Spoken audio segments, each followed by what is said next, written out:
Hey Ghosties, I'm Harley. And I'm Candace. And this is Haunted Through the Ages.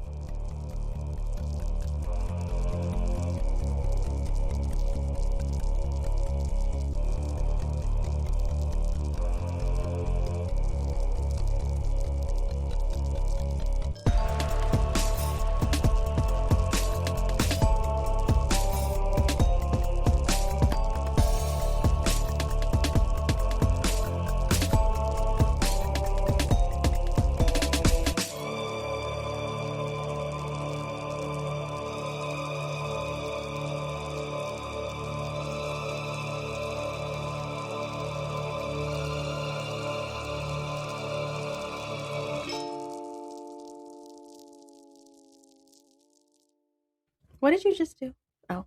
I'm just having a contraction. You're going to make it? just so we're here in labor and we're fine. I thought you hit yourself or something. No, I didn't. It's internal pain now. It's internal. It's always something. It's not self-pain. I'm telling you, I'm a train wreck. That's funny. Jump on for the ride. When I sent that thing to the group chat last night, when I said I was wheezing, I'm like, I wish we were recording right now because I'm losing my mind. I was in that tired, silly, goofy, everything was Those funny are mood. fun recording days. Yeah. It was hilarious. Honestly, I don't even remember what it was. There was so much afterwards. Oh my gosh. It was that one guy. I forget his username. It's like 90s life something. But he does like little skits from the 90s. And it was where he was laying in bed as a kid and his parents are fighting and his mom comes in and tells him to get up. Oh, yeah. They're leaving. Yep. And the dad's yelling at him to go to sleep. Go back to bed. Get up. We're leaving. Go back to bed. Everything's fine. It's not meant to be that funny. But it's such a reality, too. From a traumatic life, I thought it was hilarious. You're like, I know who'll understand this. Group chat. I was cracking up. Oh, I have Jen. I got to see Jen because that came up after you bitches bailed. She came like halfway through the day. Girl, we're gone. I'm here. I'm still here. We've been here since 4 a.m. Bye. But I have chocolates for baby boy. Oh, that's so nice. Yeah. She said, tell my other friends I said hi. I didn't think she was coming because I know she mentioned it. Like, oh, maybe. She got to see everybody still, though. Oh, good. Except for you two. I'm like, nah, her bag's failed. Yeah. Well, it was a fun week, though. Yeah. We enjoyed it. Yeah, it really was. I got so tired of standing there talking to you. At first, I sat my ass on the ground. And you're like, come on, let's go. What? Wait. We had to go on an adventure. I could just imagine the feedback that management's getting from our wild asses. Like, I don't know how they got anything done this week. Every time we turned around, they're back together. And at one point, it was all of us. It was the entire group, which never happens. No, it was in the weird. Yeah, it was in the back. Logan tried to, dip through it, but like, no, get over here. You're part of this, okay? He literally just walks past us laughing. Has no idea what we're talking about. We could be talking about, death or something, and he's just gonna walk past us laughing because he already knows. I can't with you guys. I don't know what it is. It could be a sad moment. Don't care. Don't care. And then because we're weird and we chase boys. And we do it for our sweet Harley here because, we don't care. We don't want boys. We're married bags. So what do the married ones do? Take Harley on an adventure. Let's go find the cute boys. We get halfway to them and this hoe fucking dips. No. We need to start from the very beginning of this story. Okay. Let's go ahead. That's your story to tell. I don't want to. It's so much funnier when you tell it. These weren't the same ones that we made uncomfortable. It was the firefighters. Well, no. The two when we were staring, and we literally stopped talking and dipped. Double check. No, literally, no. Those were the other ones. Oh no. These were. I've never seen this guy before. So these cute firefighters come into our location quite often. Apparently they do now.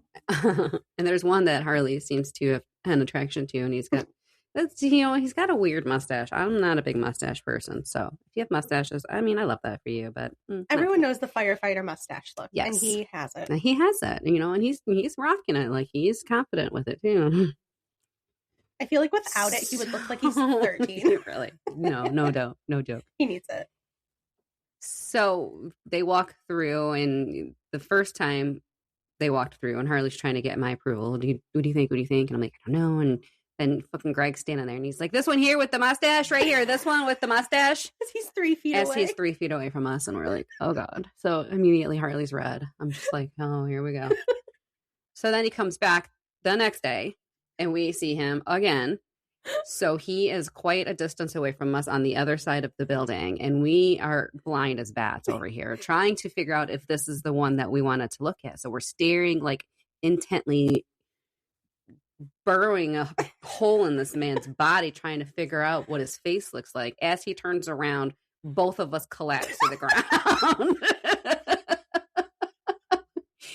And she says, literally says, without skipping a beat, we're blind, but I believe that they're required to have good vision. Because at first we're like, he can't see us. It's fine. We're so fuzzy. Like, he can't tell we're looking at him. But then it hit me. I was like, no. He has to have good eyesight for his job. He can see us. We just can't see him. So that was very obvious. So yeah, he was like, yeah, they're definitely looking. But the way I get about him, like, I just literally just fucking collapsed. Like, he can't see us anymore. We're out of sight now. Candace just ducks down. I'm already short enough. Like, you can't. All you can see is the top of my head anyway, in my eyes. I turn away. There's something very interesting behind me. Anywhere else I can possibly look. It was like when two people get caught doing something in a movie and just scatter like roaches. Well, we have this envision in our brain. They're like, okay, who wants to go on this run? And immediately he's like, me. Because on day 3, he came back. Again. I'm wondering if he's bringing the same guy with him, though. I can't tell. I don't ever look at his partner who's with him. I don't know. Look at the other guys. I don't know. So here's day 3. He comes strutting through again. Sadie's involved now. Uh-oh. So the 3 of us are just standing there. I'm oblivious that he came running through. And Harley's like, this one. And so immediately we're getting red alerts all over the phone. Like, Harley comes blazing through the back doors. Keep in mind, we were just with each other for an hour in the back. Now we've all started to do our jobs.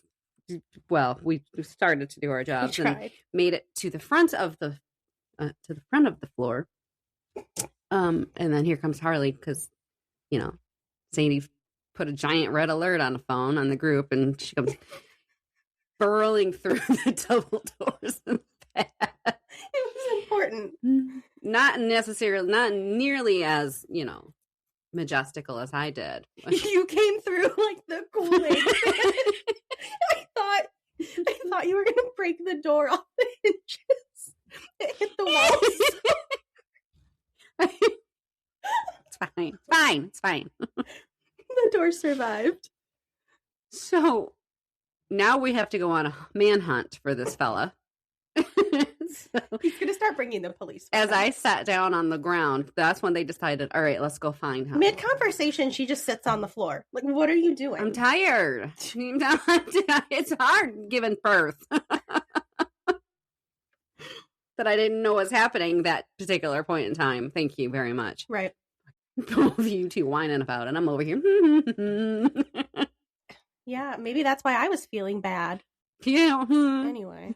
So I get up. We go on an adventure, cruising around the building, trying to find this man. We find him up in the front. Where's Harley? Like, she got scared. Just picked a spot and bolted. Like, she's gone. Okay, so now I'm running trying to keep up with Sandy because she's like a fucking hyena. Just, I'm out of breath. I got a cramp in my side. I'm out of breath. And I'm like, call 911 as we pass the firefighters. Now I'm like, oh, great. Now they think I'm fucking with them. I literally am dying, guys. It's fine.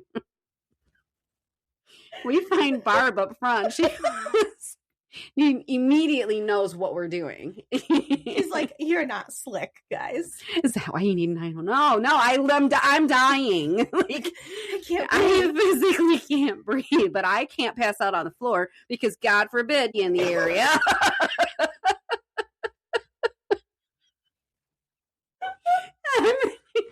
I'm fighting for my life over here because I can't pass out. Because if you think we would go to the professionals before we went and got the other one, no, you're out of your mind. Like, no, boys, she'll be fine. It's all right. Keep in mind, this was at 7, 8 in the morning. It's a good start. Like, he's picking different times to come in, and each time he finds us. He's hoping we won't be there. We will. We're always there. We will. This poor gentleman. I'm sorry, firefighter guy.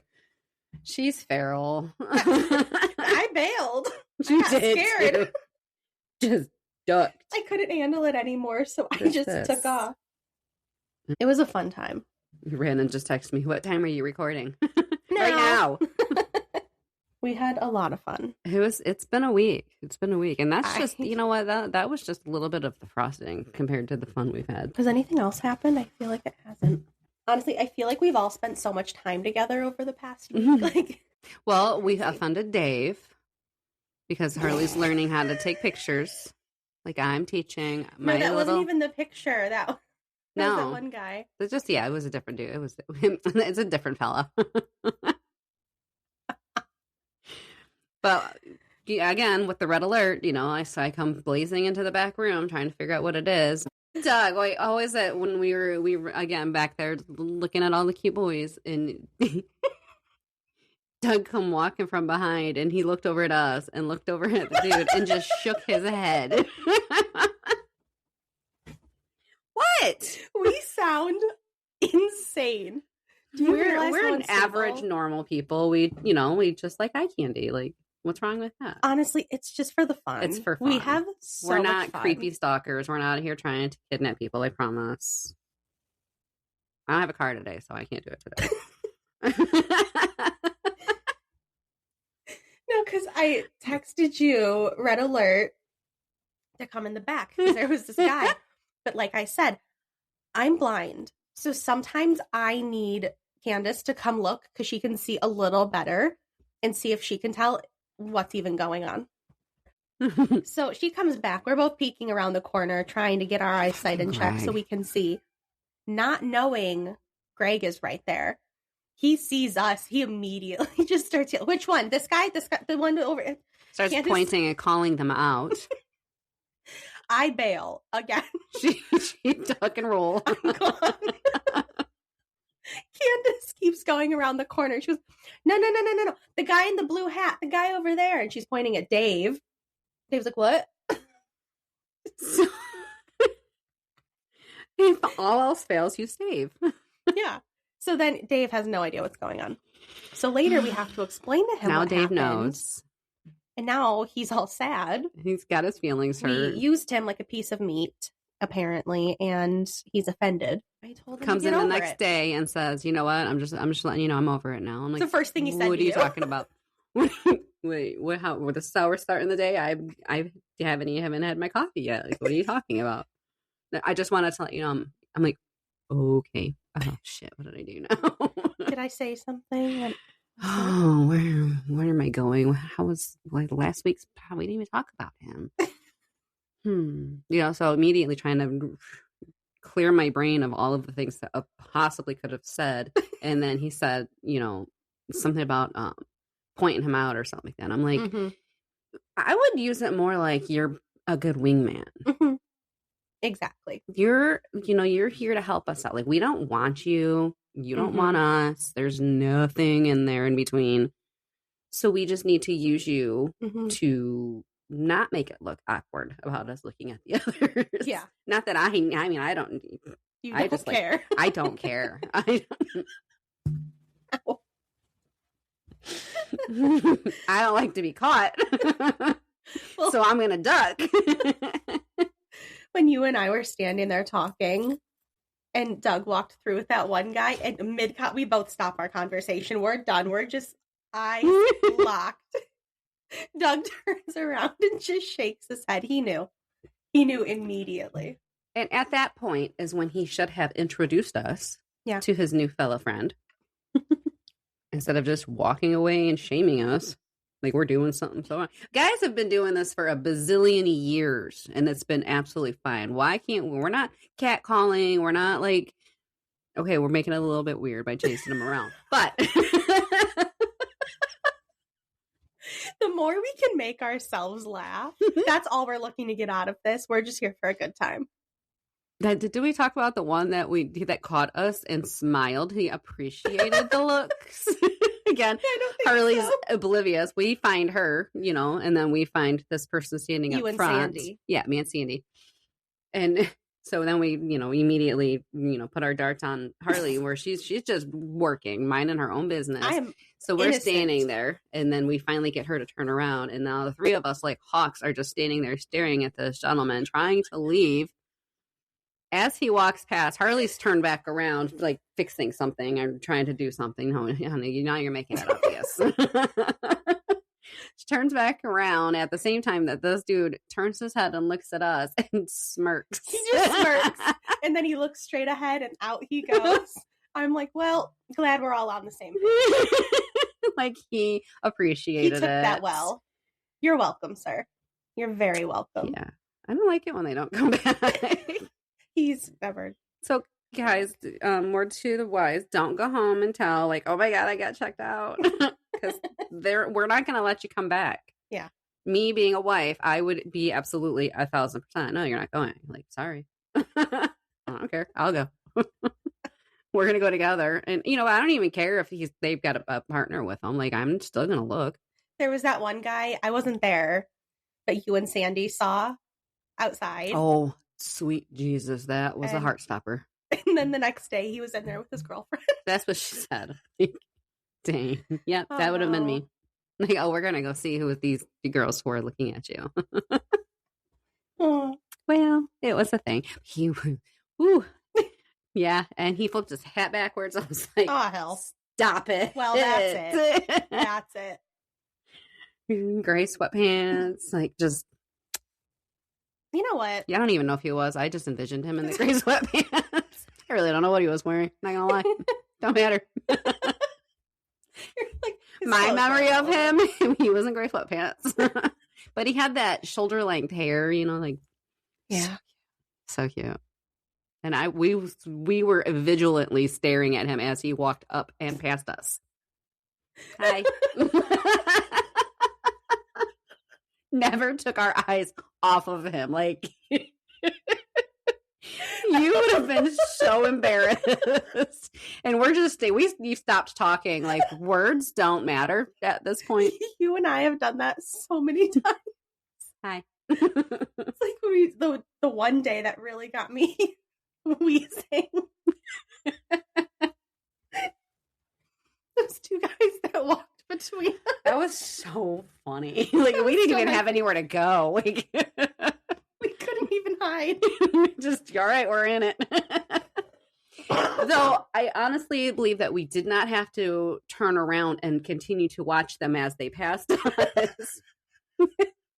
That is probably where we should have drawn the line, but that was one of those situations where it's like, I see you, you see me, see you. It's happening. At this point, we're all in it. I just felt bad for his partner because it was another firefighters. But we didn't even know that he was with anybody else. He's like, both of them are smiling, like, yeah, like looking at us. No, sir. No, there's one of you. No, sir. Honestly, it could have been the mustache guy and he might not have had that crazy mustache. Dang, he's been coming around for a while then. I wonder if it is. I don't know. I can't remember. I mean, is gone here today, gone today. Like as soon as I see your face, it's gone. I couldn't tell you. He's a mustache. I couldn't pick somebody out of a lineup. I tell you what, I forget immediately what they look like. Like I suck at trying to pick faces that, missing child. Like, I'm sorry. They could be in the backseat of my car and I wouldn't even know. Like, man, how did you get this child in your car? This one's not mine? Well, hell, where's mine? I could be walked up holding my hand and I wouldn't even know it was the missing child. Like, you look like the girl in the picture. Oh, she does. Huh? Yeah. Oh my gosh. I'm oblivious. Do you want to repeat that? Oblivious. Okay. I said it right. Sounded like you said oblivious. I'm oblivious. Oblivious. Oblivious. Yeah. Okay. At least she's on a mission to make me look stupid because it's very easy to do. Well, apparently I'm making myself look unstable. So. I've done really good things with my words lately. I like the way you put that. So now that we've scared everyone away, please come back. They're like, I'm done with them. They're nuts. You will have a good time if you're with us. It's just fun. It's all in fun. We're not doing anything harmful. Ish. It's a dart. It's not even going to hurt you. Told me I couldn't dart the boys. That's not how we get boys. Drugs are not involved. Oh, hey. It's my Nana's birthday today. Oh, happy birthday, Nana. It's 420. Her birthday was 420. I bet it was. Anyway. Cute. 1935. So, speaking of old, we're going back in time today. Don't call Nana old. What do you mean? Disrespect. She's been passed for quite some time. Oh, R.I.P. Nana. So, I don't even know if I mentioned it on the podcast, but I know you and I talked about it because my sweet child has a friend in school who watched Titanic for the first time. Okay.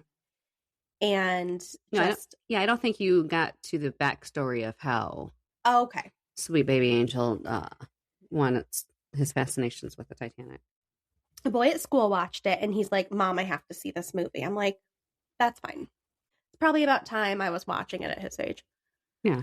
And so I let him watch it. We sat there. It's like a 3.5 hour long movie. It took us like over 4 hours because he just had so many questions and we had to keep pausing and then going back and explaining things. And so a 4 hour movie turned into 2 days.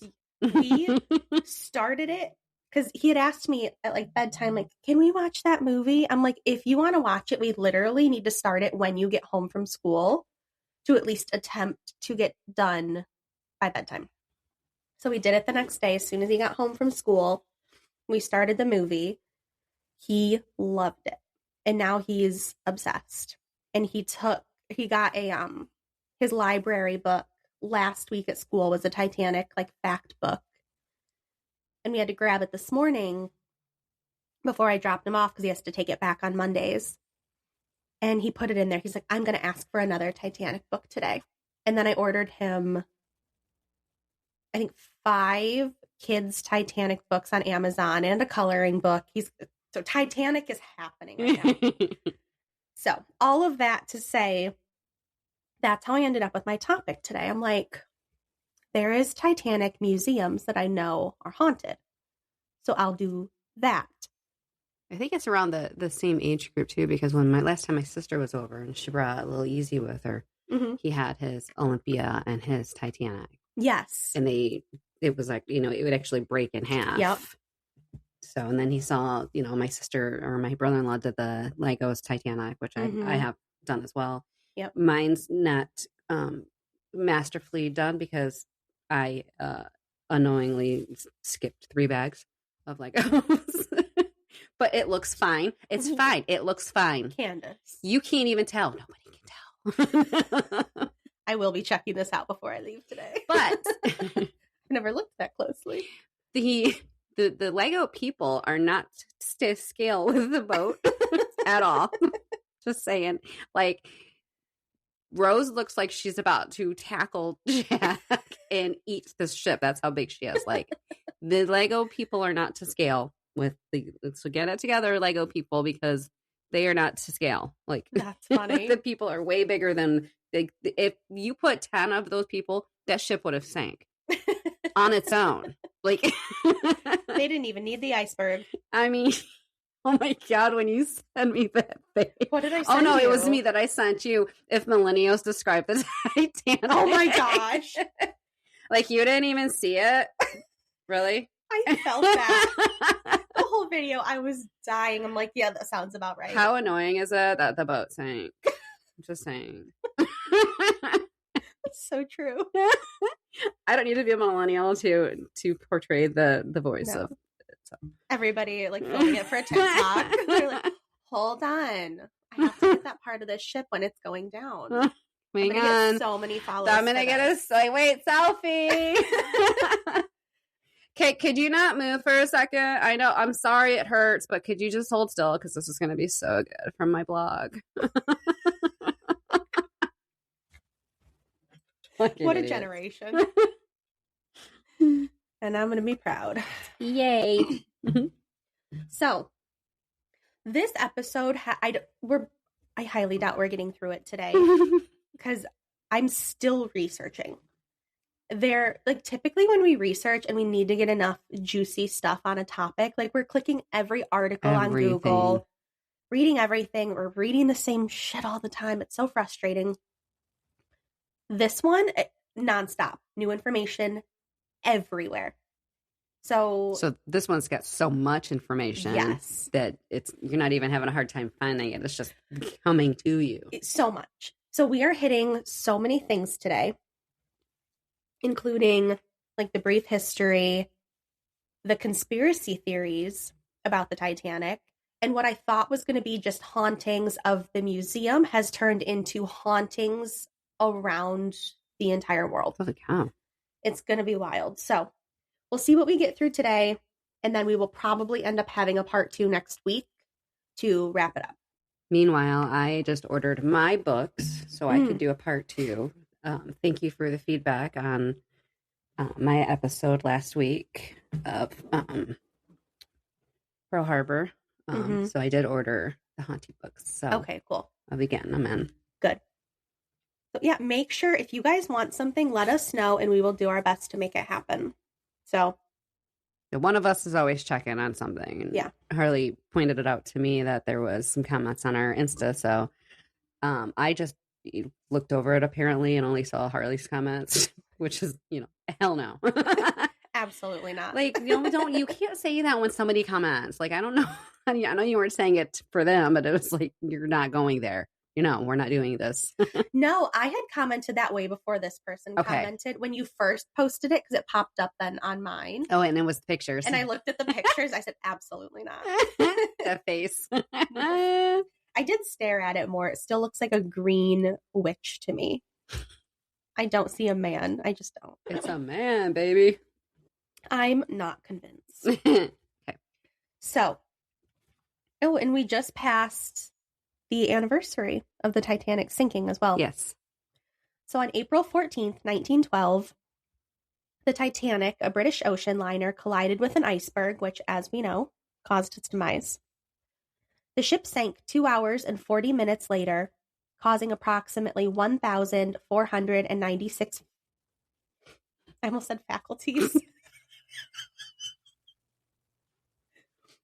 That was a really inappropriate part to mess up. I'm sorry. Not it. Fatalities was the word I was supposed to say. I apologize. I'm trying to be really sad about that moment, but honestly, I apologize. Or at least mess ups are fun. As a result of drowning or hypothermia. Titanic left on her maiden voyage from Southampton, England to New York City on April 10th, 1912. Titanic, operated by the White Star Line, carried some of the wealthiest people in the world, as well as hundreds of emigrants from the British Isles, Scandinavia, and elsewhere in Europe who were seeking a new life in the United States and Canada. So I was looking through, like, I loved researching this because, like, we know so much about the Titanic, but I found more stuff I didn't know. Mm-hmm. So I included some of that, like, they have I think it was on Wiki, they have a big, huge, giant list of prominent people who were on the ship. Some of these you're going to know, other ones I was surprised by. So I included some here. The first one we all know, American businessman John Jacob Astor IV. Mm-hmm. He was the richest man on the ship and one of the richest men in the world. At the time, he was worth $87 million, which today is roughly $2.9 billion. Wow. There was also wealthy American businessman Benjamin Guggenheim of the Guggenheims, obviously. Macy's founder Isidore Straus and his wife Ida. And for anyone who doesn't, I know this is a popular fact, but people might not know. In the movie, there are characters who portray Isidore and Ida, and they are the elderly couple when the ship is sinking who are holding each other in bed. And that is based off of fact. Ida, they tried to get her, especially being a first-class woman, tried to get her onto a boat, and her husband obviously couldn't go. It was women and children first. And she refused to leave without him. Yeah. So she stayed behind and they died together, which is the most precious thing I've ever heard. It's immensely sad, but also, you know, like, I get it though. If that's your only choice, I mean, then it's either I'm leaving without you or we go together. Yeah. I don't know. Here. I mean, that's a situation right there. I mean, they've already been together for all of these years. You know, we're not going to part now. And at that point, they were elderly. I'm sure their kids were. It's not like she needed to be with her babies. Right. Like her kids were grown. Right. Like you and me, babe, we're going out. Yeah. And then there was my favorite, millionaire Molly Brown, who we know from the movie, played by Kathy Bates. And we're going to come back to her later. I have more research to do, but I think we're going to do a deep dive into Molly. Her house in the U.S. is now a museum that holds a lot of her stuff and shares her history, and I think she's really fascinating, so we'll talk about her next time probably. And then here's the throwback. Do you remember our buddy, Archibald Butt? He was aide to two U.S. presidents, Theodore Roosevelt and William Howard Taft. And we talked about him in our very first episode on the White House. So he died. I mean, he did sing. Truth be told. Silent film actress Dorothy Gibson. Colonel Alphonse Simonius Bloomer, I think. Being right to me. Who was the president of the Swiss bank. Johann Rechlin, the chairman of the Holland American Line, which is a cruise line. Andrew Sachs, who was the founder of Saks Fifth Avenue. Titanic's owner, J.P. Morgan, now of J.P. Morgan Chase Bank. He was scheduled to travel on the maiden voyage, but canceled at the last minute. Wow. The day before last minute. Wow, no kidding. And that's been seen as something very, very sketchy, and we'll deep dive into that in the conspiracy theories. And then also aboard the ship were the White Star Line's managed... Oh my gosh. He needs to be unsullied. Who is that? Sonar. Oh my gosh. It's either Sonar or a friend. That's so funny. He's trying to rape Revan, probably. Like, he needs to be on. No means no. Literally, he's the last one to have nuts, so they gotta go. So also aboard the ship were the White Star Line's managing director, J. Bruce Ismay, who you see in the movie. The guy with the mustache. And the asshole? Yes. Okay. Who was, floating away on his little lifeboat at the end while everyone else was dying. And Titanic's designer, our favorite, Thomas Andrews. Welcome. Who was on board to observe any problems and assess the general performance of the new ship. I found a fun fact, too, because when I was looking up, goodness Revan gracious. and Sonar. Your house is going to fall down. And there's Bob. He's like... He's so tired of their shit, too. I'm so over it. What's his name again? I know you'll know, the guy who played Thomas Andrews. I just looked him up the other day, too. So did I, because when I was doing my research. Yeah, and you sent us a picture of him. I think he's so handsome. So handsome. In the movie as Thomas. Oh my gosh. And the real Thomas Andrews, by the way, was a babe, I'm just going to say. He was. It really is weird. You guys can disagree with me all you want. Listeners, so look him up. Blurry. Victor Garber. Yes, thank you. I found a fun fact that Victor Garber, he's really close with Jennifer Garner, and he married her and Ben Affleck in 2005. Did he? Yeah. Oh, I'm like, funny. that's funny. It has nothing to do with this. I mean, there's tons of pictures of the two of them. So yeah, she is in love with him. Not in love, but in love. Yeah. And it was I didn't realize how private the ceremony was. It was just him and his husband at their wedding. That was it. He's gay? Yeah, he's been with his husband forever. Why all the cute ones? I know. I think he's adorable. He's so cute. I would have, I mean, not that I'm out there searching out the gays or anything. Like, I can't, because I don't care who you love. I don't sit and, are you, aren't you? Are you, aren't you? I don't care. Be who you are. I feel like you'd never know. I would never have known. No. I would have never known. I mean, I never really look him up, but I've seen so much stuff that he's been in. I love him. Yeah. I love him. He's so great. So now into the conspiracies. The first one is that J.P. Morgan planned the disaster to kill his rivals. According to this theory, millionaire banker J.P. Morgan planned the Titanic disaster to kill off rival millionaires Jacob Astor, Isidor Straus, and Benjamin Guggenheim, who all perished on the ship. The biggest claim is that Morgan wanted to kill them because they opposed the creation of the Federal Reserve, which is the central banking system of the United States.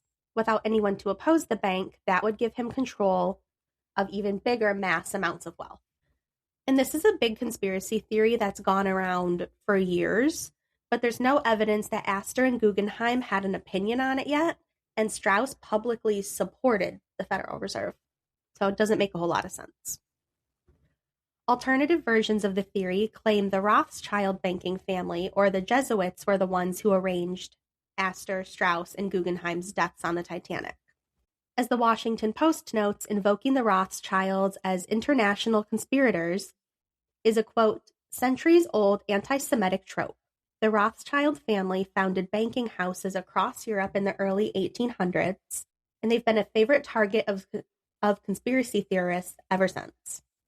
Conspiracy theorist Stu Peters has advanced an alternative version of the theory, alleging the Rothschilds were behind the creation of the Federal Reserve and the sinking, and he also claims that the Titan submersible implosion in 2023 was orchestrated via sabotage to prevent its own passengers from discovering that the Titanic was sunk by a controlled demolition instead of an iceberg. So this one runs deep. Who knows? That one, I mean, there's a lot that you can go with on that one, but I might have to call bullshit on that one. Yeah. And then, it being planned, like you could, somebody sped the boat up. Somebody, it was late at night. There's not enough, whether the lifeboats, there's not enough for half of the people, not by half. Yeah. Yeah. So, I mean, that could have been a little bit sketchy. Like, why is there less? Like, why isn't there enough? Why did you have to speed it up? Why do you feel like you have to be the first one there? Like, and a lot of it came down to money. If we're the top one, people are going to be fighting to get on this boat, and then we can charge more and make more money. We're the one that we can get you there the fastest. Right. We're the nicest. Being the nicest, that's one of the big reasons they didn't have more lifeboats. Initially, they did. And they took them off the promenade decks where first class passengers were because they felt that it took away from the view. It wasn't as nice. They needed more space. So they said, well, screw the lifeboats. I mean, and if we want it to be pretty. Then if that's the first class people doing that, then you know what? They shouldn't have been the first ones to go. Yeah. Well, it was the people who designed it and made it. And then some snotty ass people like, ugh. How annoying is it that this lifeboat is right in my view?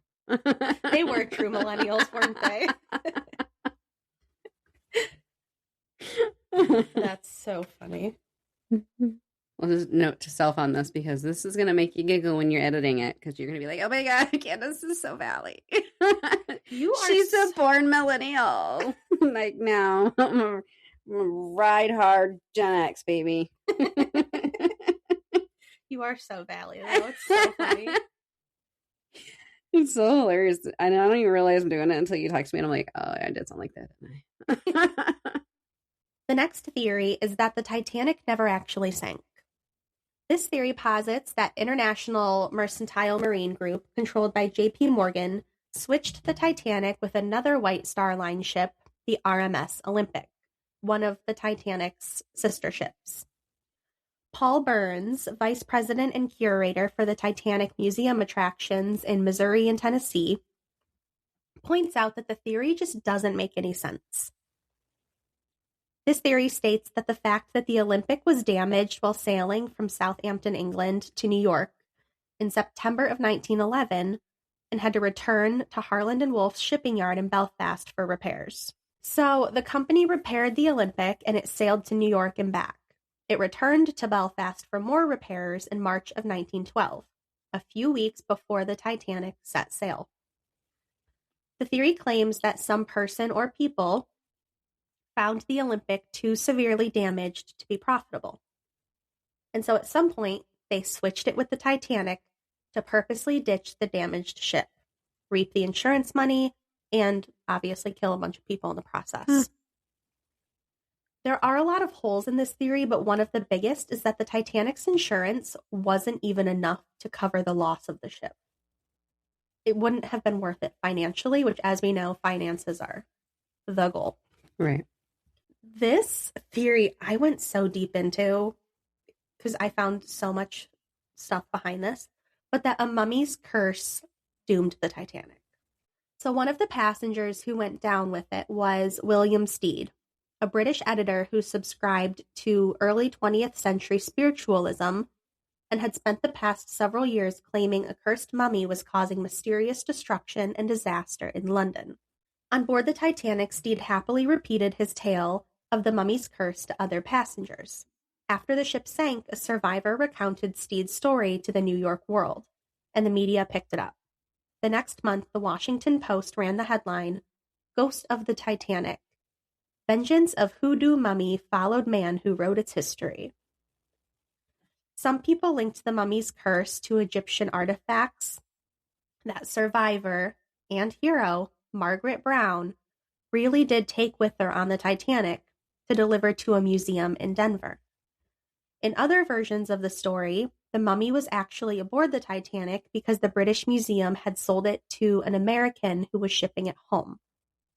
According to Snopes, the official tale states that, and this is like kind of the background of it, but I thought it was really cool. So it's believed that the mummy was the Princess of Amun-Ra, which when I heard that, I got excited because that's also from Night at the Museum. I was like, oh, wait, I know that one. We've been sending, well, I think we've both sent it, that one meme from the movie. Stay away from me. Touch me. Don't cross this line. So, which if you guys have seen Night at the Museum, who's the guy that plays Amun-Ra? Shoot. Hang on. We'll figure it out. He was in Breaking Dawn as one of the vampires. It was Rami Malek. Oh, yeah, because he was in Bohemian Rhapsody. Yep. Thank you. Yes, that's who it was. So the Princess of Amun-Ra lived some 1,500 years before Christ. When she died, she was laid in an ornate wooden coffin and buried deep in a vault at Luxor on the banks of the Nile. In the late 1890s, 4 rich young Englishmen visited the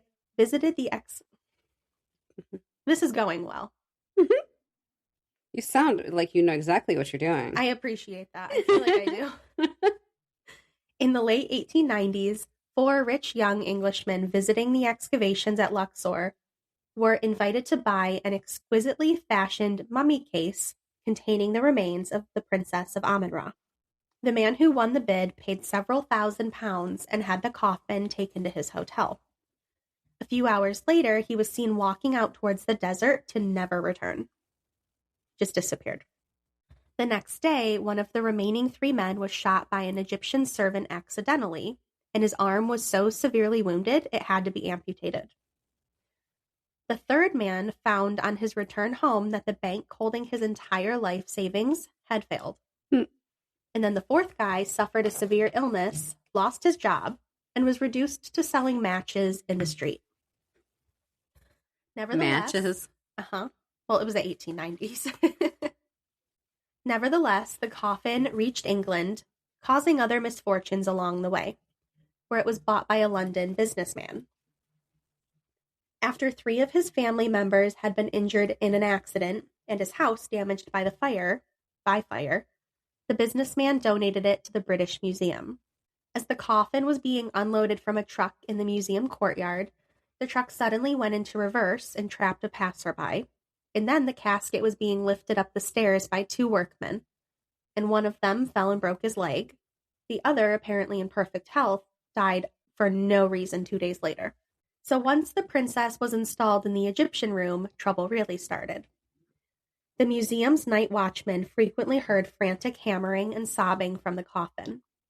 Other exhibits in the room were also often hurled about at night. One watchman died on duty, making the other watchman quit. And then cleaners refused to go near the princess too. When a visitor... Yeah, fuck that bitch.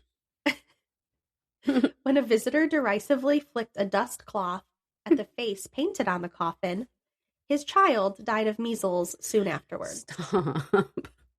I'm over here making jokes like... I wouldn't. Take it back.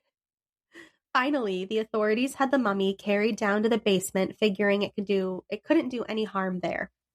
Within a week, one of the helpers was seriously ill, and the supervisor of the move was found dead on his desk.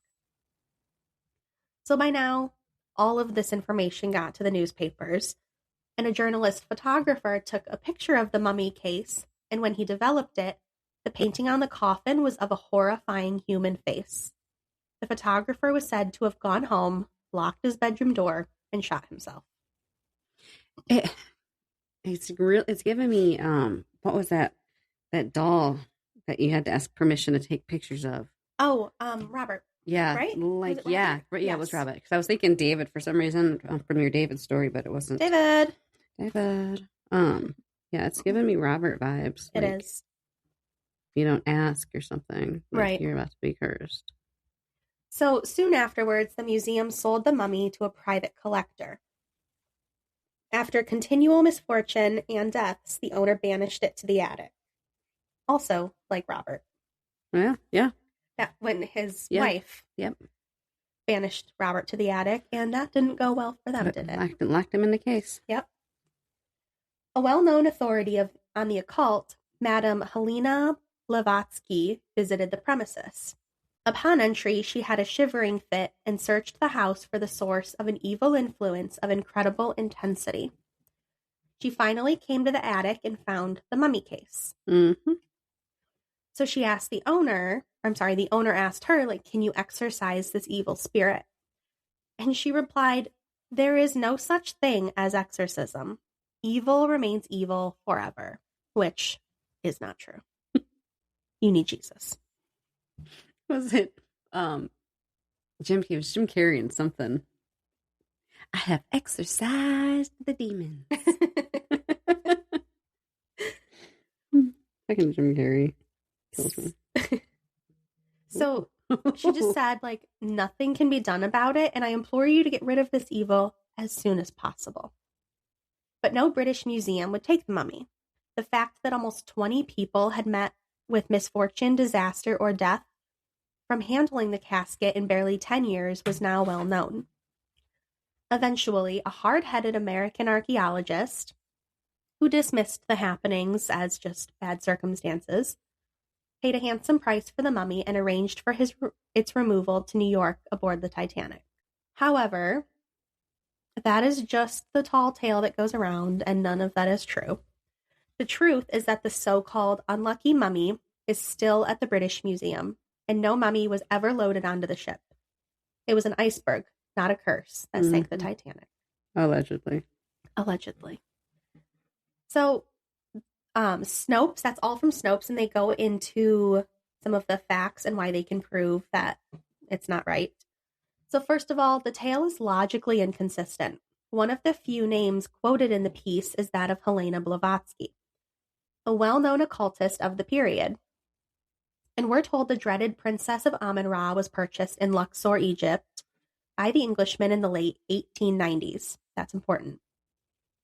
Well, later in the same piece, we're informed of Helena's dire pronouncements to the private collector who supposedly had possession of the mummy right before it was shipped on the Titanic. These claims cannot both be true, because Helena died of influenza in 1891, and then the Titanic's first and only voyage didn't take place until 1912. As for the facts of the matter, in 1985, Charles Haas, president of the National Titanic Historical Society, gained access to the ship's cargo manifest and cargo diagrams. So the cargo included raw feathers, linen, straw, hatter's fur, tissue, auto parts, leather, rabbit fur, elastics, hairnets, and refrigerating apparatus. Not so much as one mummy was listed. I feel like they would be keeping close track of a mummy. As I mentioned before, the ghost story was concocted around the turn of the century by two Englishmen named William Stead and Douglas Murray. Stead was a well-known journalist and editor who created a national scandal when he published an article entitled "The Maiden Tribute of Modern Babylon," describing how he was able to purchase the services of a 13-year-old prostitute for €5. Stead was also a believer in mysticism and spiritualism, who consulted mediums, investigated psychic phenomena, and published a related periodical. We don't know much about Murray, but he's just been described as an Egyptologist and as the man who shipped the mummy in question to London in the first place, although he was probably neither. Stead and Murray crafted an elaborate horror story about a mummy that was brought to England and set up in the drawing room of an acquaintance of theirs. The morning after the mummy arrived, they claimed everything breakable in the room was destroyed. The mummy was moved from room to room within the house, but each move resulted in the same destruction. Wherever the mummy went, it brought sickness, death, and destruction. And sometime after Stead and Murray invented their mummy tale, they were visiting the first Egyptian room of the British Museum and noticed the coffin lid of the priestess of Amun, I think. So they concocted yet another story around the coffin lid that we talked about. So they told their fanciful tale to eager newspaper reporters who then, just like now, weren't about to let the truth get in the way of a sensationally good story. The two stories were conflated into one and spread widely. So this ghost story made the leap from London to the Titanic after William Stead went down with the ill-fated ship. Stead, listen to this is funny, was traveling to America at President Taft's request to address a peace conference. And he took delight in relating his cursed mummy tale to Titanic passengers. And I thought it was funny that we talked about him going to see President Taft, because his aide, Archibald Butt, I bet they were buddies.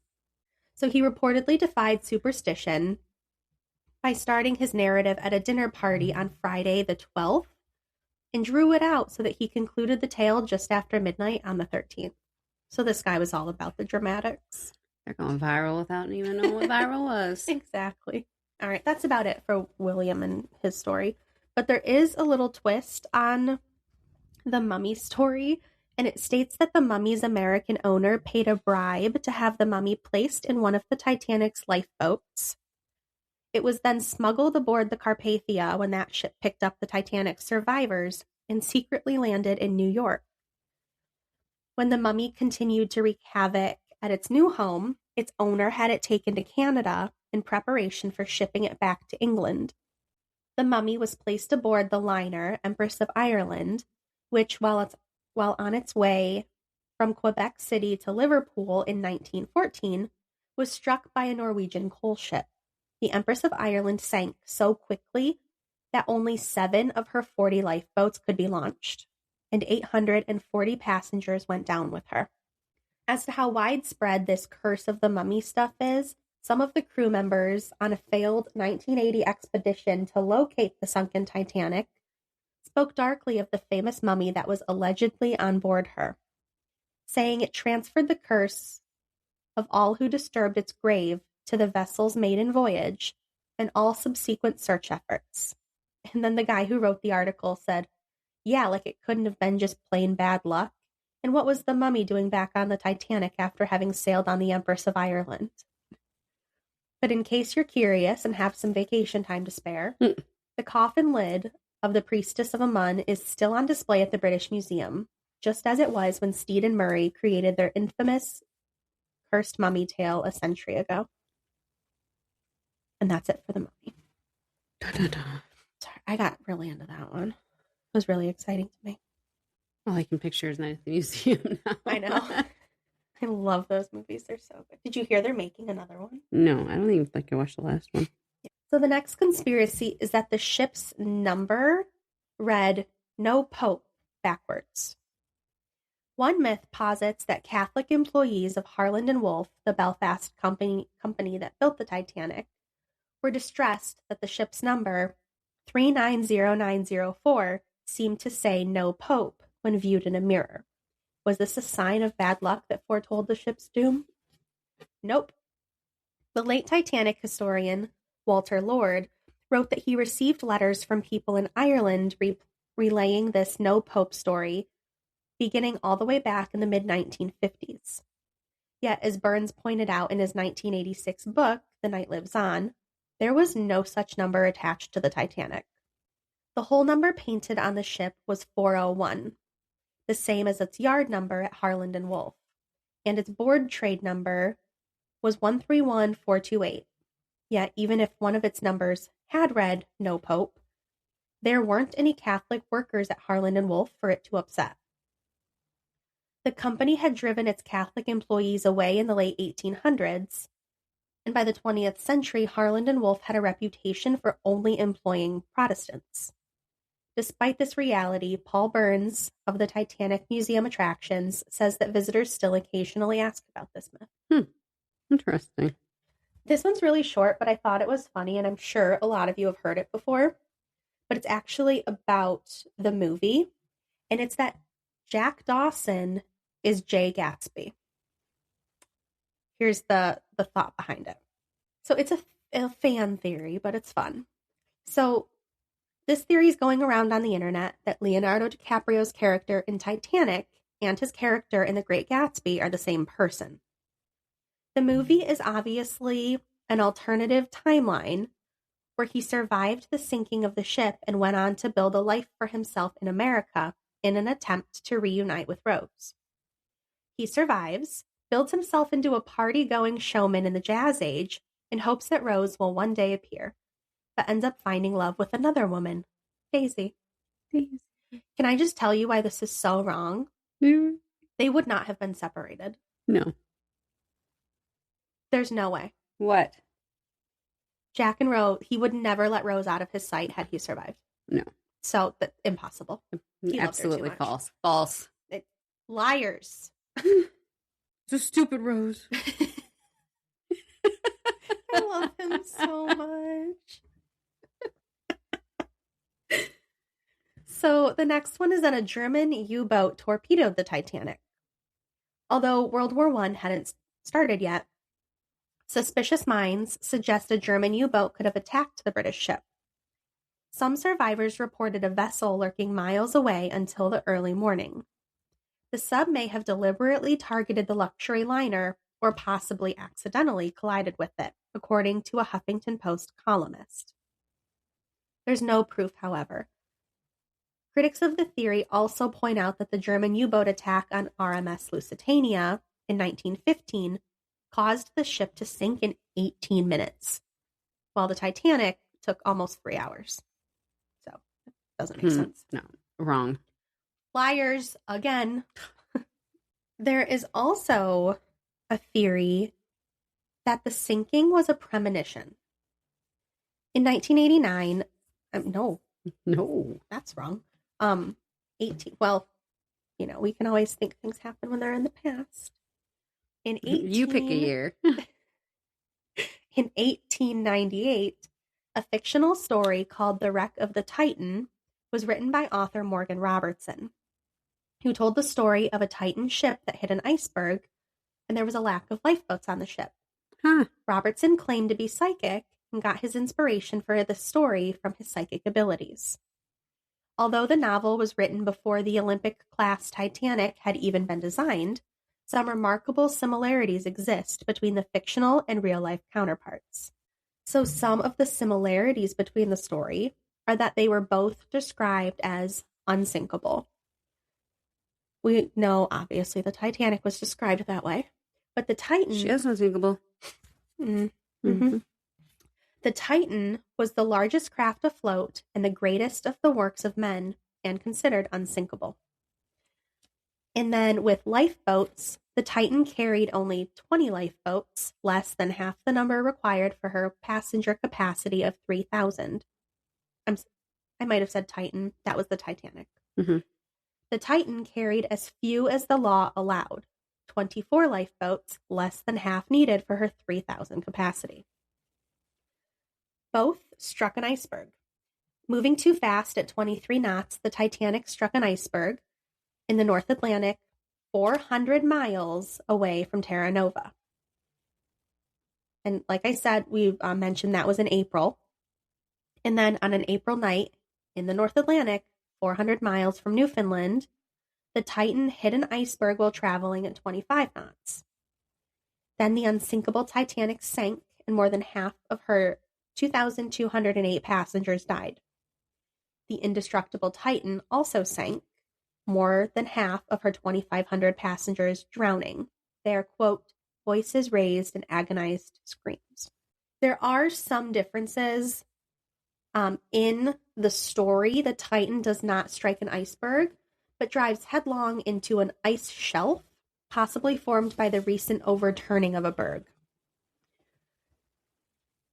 And the Titanic hit the iceberg in perfect sailing conditions, while the Titan hit the ice wall in bad, misty, and foggy conditions. 705 people aboard the Titanic were saved, while only 13 of those aboard the Titan survived. The Titanic sank on her maiden voyage, while the Titan had made several voyages. And then the Titan was going the opposite direction, U.S. to England in the story. And then the Titan actually sank a ship before hitting the ice, and the Titanic came close to an accident with another ship, but didn't actually hit it. And the Titan had sails to improve her speed, while the Titanic did not. So if it was a premonition, they got a lot of stuff wrong. I think a huge thing being like how many people were saved. The difference is wild, but it is interesting. But there's so many likenesses in it. Yeah. It's almost like they read the book and then we're like, all right, let's do this. Let's build around this. Yeah. Which is interesting. So that's it for conspiracy theories. I know there's more out there, but some of them were just kind of weren't doing it for me. So we're moving on to hauntings. Ooh, just the hocus pocus part. I'm going to pause there so I'm not breaking out or breaking between hauntings because we're just heading into those next. So we will hit those next week. And like I said, we are going everywhere. All over the U.S. We're going to Europe. We're just going to be all over the place with so many different people and creepy stories. And I'm very excited to talk about it. You sound it. This is my favorite part. Like, I wanted to get through conspiracies to get to hauntings. So we will check that out next week. If you were into it, make sure if there's anything else you have in mind, whether it's about surrounding the Titanic or any episode in general, let us know. We're listening. If you liked it, make sure you head over to Patreon. Follow us there for extra content. We are on YouTube. We're on Instagram. Amazon. We're everywhere because you just updated I double checked everything. that one, and we were up there, so I don't know why we couldn't be found. I think we're on iHeart. Mm-hmm. We're all over the place.